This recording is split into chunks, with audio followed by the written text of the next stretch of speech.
இந்த கஸ்டமர் நம்ம பயணியர் பயோடேங்க் யூடியூப் சேனல் பார்த்துட்டு தாங்க நமக்கு காண்டாக்ட் பண்ணியிருந்தாங்க. எங்கள் வீட்டுக்கு நாங்கள் செப்டிக் டேங்க் கட்டலைங்க, ரிங் போட்டு தான் நாங்கள் இறக்கியிருக்கோம்.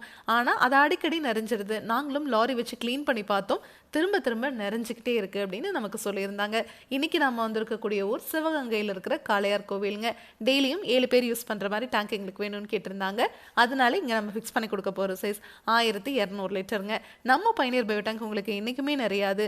இந்த டேங்க்குள்ளே மனித கழிவுகள் வரவே பாக்டீரியா அந்த மனித கழிவுகளை சுத்தம் பண்ணிக்கிட்டே இருக்குங்க. தண்ணீரையும் சுத்திகரித்து வெளியே அனுப்பிச்சிரும். வெளியே வர அந்த தண்ணியில் எந்த ஒரு கழிவுகளும் துர்நாற்றம் இருக்காதுங்க. அந்த தண்ணியை நீங்கள் கார்டன் இருந்துச்சுன்னா அதில் விட்டுக்கலாம், இல்லை ட்ரைனேஜ் இருந்ததுன்னா அதில் விட்டுக்கலாம், இல்லைனா ரிங் போட்டு நீங்கள் பூமிக்கு கீழே போகிற மாதிரி பண்ணிக்கலாங்க. இந்த கஸ்டமர் இன்னொரு விஷயமும் சொன்னார், எங்களோட மண் வந்து களிமண் அப்படிங்கிறதுனால தண்ணி சீக்கிரமாக இஞ்சாதுன்னு சொல்லியிருந்தாரு. ஆனால் நம்ம பயணியர் பயோடேங்க்லேருந்து வெளியே வர தண்ணி சுத்திகரித்து வெளியே வர்றதுனால அதனோட அடர்த்தி வந்து ரொம்பவே கம்மியாக இருக்குங்க. நார்மல் தண்ணியோட அடர்த்தியை விட இந்த மாதிரி சுத்திகரித்து வெளியே வர தண்ணியோட அடர்த்தி குறைவு அப்படிங்கிறதுனால பூமி சீக்கிரமாக அந்த தண்ணீரை இழுத்துக்குங்க. நம்ம பயணியர் பயோடேங்க்ல மட்டும்தான் பாக்டீரியா உள்ளேயே இனப்பெருக்கம் பண்ணிக்கிற மாதிரி நம்ம டேங்கையே வடிவமைச்சிருக்கோம். அதனால மீதி பயோடேங்க்ல எல்லாம் நீங்கள் பாக்டீரியா ரீஃபில் பண்ணுற மாதிரி நம்ம பயணியர் பயோடேங்க்ல நீங்கள் பாக்டீரியாவே ரீஃபில் பண்ண தேவையில்லை.